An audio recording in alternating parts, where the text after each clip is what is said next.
little something escaped my guts there. Evacuated. I think I might have had an accident. Oops. Oh, so I went to the Saturday Night Live exhibit. I saw you. I pictured you on the news thing. They had the "Oops, I crapped my pants." I was like, oh, nice. Did you get to put your dick in a box? They had the dick in a box. Did they? Oh my god, that's awesome. The thing that stopped me in my tracks was Steve Martin's King Tut outfit. Born in Babylonia, moved to California, King Tut. Okay, we got more horror movie reviews, and then we're going to talk about a very special horror book and some other stuff. Yeah, we got a little bit of everything. It's a grab bag, a horror grab bag. A grab bag of horror. Grab your apple bag. All right, so one of the movies on my top list this year is going to be We Are Still Here. And this is great because Jack's going to talk about movies that I haven't seen yet that I want to see. And We Are Still Here with Barbara Crampton is like, I'm dying to see this. Oh my god, you haven't seen any of these, have you? No. All right, it's going to be all me talking and you making jokes. This is me sitting back. You ever notice when one of us has seen the other, because the other guy just can sit there and make jokes? Exactly. It's us at our best. This is a pen. And it's a syringe. Yes. What a rush. What a rush. We get high. Okay, We Are Still Here. Ghost movie. Harkens back to like a 70s or 80s horror movie. Ghosty, kind of like these burnt body ghosts in the basement. Crispies. With creepy townsfolk. Right. And fun little movie. Like, is it about, now I guess the title, I would assume, We Are Still Here, is about, these are the ghosts saying, hey, we're still here. We haven't left. Am I yeah, something like correct? that. Now, is the star of the movie Barbara Crampton? She's one of them. So she's in her late 50s. There's like two couples are like the main. So it's skewing older, which I always think works a lot in really good horror. Has older. That's part of why characters. it feels like a 70s movie. Like George C. Scott in Changeling. I remember Run with the Devil with like Peter Fonda. Oh my God, Run with the Devil! That was such a good movie. So Warren Oates. It's like older, yeah. There's a little bit of an older crowd, and that definitely gives it that vintage feel to it. Right. I don't even want to go into the details so much as to, if you watch the trailer, you'll see some of the creepiness. But it's like this remote, like New England town in the winter. These people move into this house. Their son has died recently, so there's some of that at play. Right. But then the town folks are hiding something, and it turns out there's more going on with them. And then there's this burnt corpse thing going on that you can see in the trailer. Right. But those are cool. So, like, this is like, the trailer reminded me of like a Sunday afternoon horror movie that I would, when I was a kid, that I flick on Channel 5. Now I want to watch it even more. What is this? So it's a fun little movie. Like, I would definitely check it out. And like, as I said, when I look back at 2013, I'm like, that was one of the ones I enjoyed more. Is that on Amazon? It's on Amazon. It's All not right. on Netflix. Okay. So I want to. I think really it's want to see on that. Vudu, too. Now I want to see it even more. Another movie that Jason Brandt told us about is called ALYCE KILLS, and this one's on Netflix. It's been on my Netflix queue, I feel like, forever. And I just haven't pressed play. The way that he described it, it was right. Like, because it's, what did he call it? Like a Gorno movie, like, or something like that. Like Gorno. Like gore and porn. Like, right. The first like 2/3 of the movie are kind of like this weird, kind of trippy thing. Right. And then the third act happens, and it is bat crap crazy. Oh. That this movie just takes a turn, and it goes from like a, all right, this is all right. Where is this going to? Oh my God, you got to see this movie. Right. Like crazy crap goes down. Oh, cool. And like, see, I like movies where they go nuts in the end. Basically these two girls they're out drinking, and they go up onto the roof, and they're drunk and they're fooling around, and one of them falls off the roof, and the other one sort of accidentally pushes her, and then she thinks she's dead, but then it turns out her friend's not dead. So like she's like trying to cover it up, and then she Right. finds out her friend's not dead yet. So her friend's in the hospital and now knows that like That she pushed her. yeah, even though like she accidentally pushed her, the fact that she like didn't go get help and stuff like that. Right. Then it gets there's drug dealers involved. Nice. It's great. It's a freaking crazy movie. It's just All right. it is worth watching. Again, it's one of those ones that like I can't say you're gonna be like I love that movie. I'm so happy. Right. But as a horror fan, especially, you just gotta watch this movie. And be like, And you happen on it's on Netflix, so you know there's no real skin in the game. Just press yes. And it's another one. It's like when the first time we saw Basket Case. Like, what the hell is going on in this movie? play. Belial. Like, there's no Belial, but it reminded me of that kind of thing where you rented it and you're just like, where the hell is this movie going? Like, what is going on? Like, You know, speaking of Basket Case, and I tell people all the time, if you want to know what Times Square used to look like, Basket Case is the greatest documentary Yes. to Times Square. With seedy us. Times Square. Oh, just gross and hookers Peep and shows. dealers. Yeah, I mean, so back when Times Square had flavor. Not like now. I don't like it The flavor was gross. now. Don't lick the street. Or the hooker. Don't lick the street. Another Netflix movie I watched. Which I can't believe I haven't seen yet. I can't believe because I watched it like right before I came over here. Because I'm like, oh, you must have seen it. We can talk about it. Area 51. Which is it a found footage? It's a found footage movie where these kids basically break into Area 51. Right. One of them had an experience that he's driven to find out what's going on. So the first part of the movie is sort of interesting. It's them planning and learning about the place, and then they break into this guy's house Right. who works in Area 51 without trying to give away too much. But then once they sort of go into Area 51, it turns into like a fun house themed of Area 51. So Right. they go into one room and this happens. And they go another, and at first they just see things, and it slowly escalates. And then some stuff mentioned at the beginning of the movie is going to manifest itself. Right. And then the ending happens, and the ending is just ridiculous. But ridiculous, crazy, ridiculous, Kind dumb. of stupid. So it goes from like, this is not bad, and then like the ending happens, and you're like, all right, whatever. I'm still gonna watch it. You should watch it. See, I've got this power pack of movies that Netflix put on that are all alien movies. So I want to like spend a day and just go through all of them. That's why I didn't watch it yet. There's a couple of other ones like on Netflix that I have to check out too, but this one I had seen the trailer, and I laughed at the end. You know what? And it's like it's Saturday afternoon. I'm doing laundry. Right. And I want to watch a movie.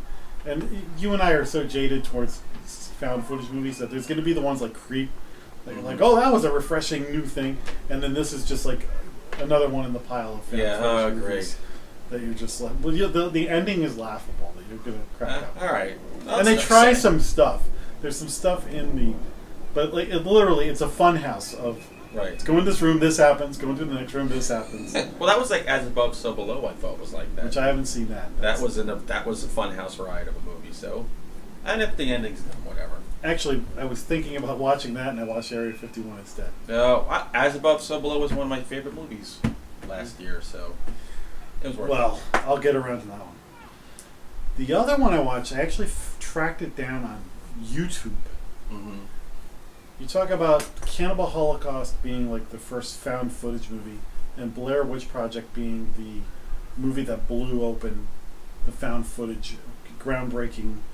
And then we've had two shows about found footage movies, and we've talked about it in other ones. Mm-hmm. But there's one that I'd never seen. The Poughkeepsie tapes is The one Poughkeepsie that you tapes got to is good. see. That's That's creepy. hard to track down. But you got to see. That's creepy. I saw that on YouTube. Yeah. Yeah. This one, the last broadcast, is like the Blair Witch Project. It was one of the first found footage movies of sort of the modern age. Mm-hmm. And it's basically a found footage movie. And then I kind of noticed that they cheat at the end. And it sort of goes from a found footage movie to like the last few minutes aren't. That's weird. And it's... But I wanted to see it because I've heard so much about it. Everybody's like, oh, well, there was the Blair Witch Project and the last broadcast, but the Blair Witch Project got like wide release. Right. But the the last broadcast, it's got a lot of flaws in it, but it's still an interesting piece of cinema history. Right. So, and I think I saw that on YouTube. So it's worth tracking down and watching. And they do some really clever stuff in it. Mm-hmm. And then the turn it takes at the end, I actually kind of didn't mind that they went out of the found footage thing. Right. I think it served. Because then I was like, okay, well, nobody would have kept filming there. Right. So, and they only do it a little bit, but I noticed it. I was like, wait a minute, that's not found footage. They're like, well, our device will not support the way that we need to end this movie. So. But basically, they're going looking for the Jersey Devil. You're right. Which there are not enough Jersey Devil movies out there. No, there's not. There's an X-Files episode. That's about it. And but the MacGuffin is the Jersey Devil, but there's more shit going on. The MacGuffin. Look at you pulling out a MacGuffin. And that's not an Irish guy randomly thrown in a movie. The Lost Ark is the MacGuffin of Raiders of the Lost Ark. That is very true. Look it up. Take a film class. Suckers. Sucker. So like, these are 4 movies that I have to see all of them now. So I would say We Are Still Here. Put first one to see. ALYCE Kills. Watch that and then get mad at me later. Last Broadcast, I think, completest. You need to see it. Right. Area 51. Well, I'm an alien nut, so... Alien nut. You'll get a kick out of it. It's a stupid found footage movie that you can watch for free on Netflix. Yeah, that works for me. Groan at the end. But again, you'll get a kick out of the end. Like, right. If you'll know exactly where your expectations should. 5 minutes into the movie, you're like, okay, I know what the kind of found footage movie I'm All right. That's fine. I'm in. Count me in. So what's new with you? Well, I have put out a new book for the fall Halloween time. It's called, if I can pick it up, The Dover Demon. Dover Demon. Dover, Massachusetts.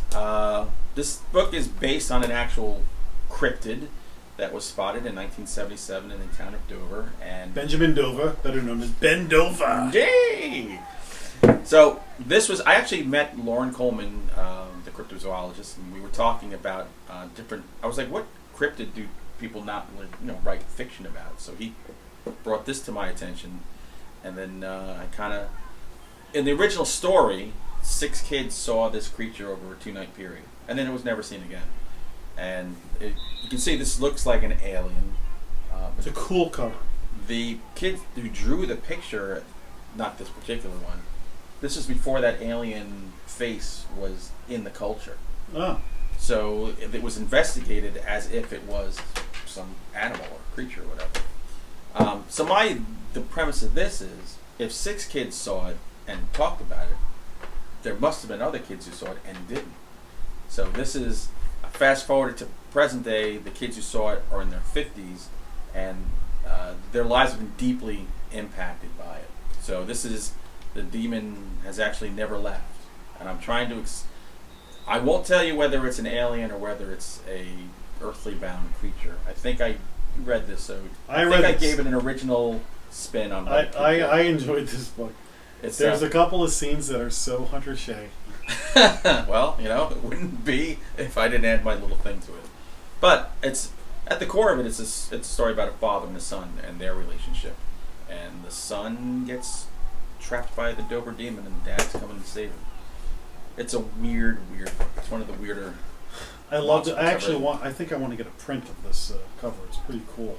Painting. If you look at it, it's like oil painted. Yeah. I mean, there were 2 oil paintings that the artist did, and I got to choose. So I chose this one. But both were winners. I mean, this one I think just he looked a little more sinister. But this is Kelly Martin did the cover. It's a cool book. This is a fun read. This is so you. Yeah, another cryptid book for me, and I have another one that I've written that I can't announce yet, but that will come out next fall. There's always lots of things. I've written 4 books this year, so get ready for next year. This is kind of, there's a horror, but there's sort of an adventure piece to this. Yeah, exactly. It's horror, sci-fi, a little bit of an adventure novel. Yeah, so it's thriller. It's entertaining, good read. I enjoyed that one. And for podcasts, it's podcast time. Podcast plug. I'm going to plug this time around Pod of Horror. The Pod of Horror. Pod of Horror with Mark Justice. I've heard them talk about you. He did interview me because he took a hiatus from the show, and then when he came back, I think I was the first guest when he came back. They're getting back to a more regular, I think every 2 weeks schedule. It's hard to do these kinds of things on a regular basis. It's very hard. Unless you were getting paid lots of money, which I don't think any of us are, so, you know, you do what you can. But they do a lot, they concentrate a lot on reading and talk about collectible books and things like that. He'll have an interview with an author, and then he'll give reviews of books and stuff like that. So if you're into reading horror, Pod of Horror is the podcast for you, and it's one of my favorites. That's one of the things I like about our show is that we plug a lot of books, and as somebody, you're more of a reader than I am. I've started to read more because of the recommendations, so I love hearing about different books, and it's interesting talking to authors and hearing there are some authors who are totally like us and they grew up watching horror movies, and other guys who didn't. Like, no, I don't know how you does this come from? Yeah, it can't be for chasing a paycheck, because if you're gonna write horror, you're doing it for the love, unless your last name is Stephen King. Your full name is Stephen King. Other than that, you're gonna scuffle along. Well, everybody go buy a couple of these, and maybe you can buy one, and I'll send you things. How about that? I even do things. Sometimes people will send me their books, and I'll sign them and mail them back to them. So there you go. Yeah. So come on down, buy a book, support a man. Bring it on down on the world. To circle back to the Saturday Night Live reference. There we go. So that's everything I think we got for this episode there. Well, I've got books. I got a movie. I got 4 movie or 3 to watch. And podcast and a book. I think that's pretty good. Yeah, there we go. Call it a show. Show. Okay. Show. See you next time on the Monster Men.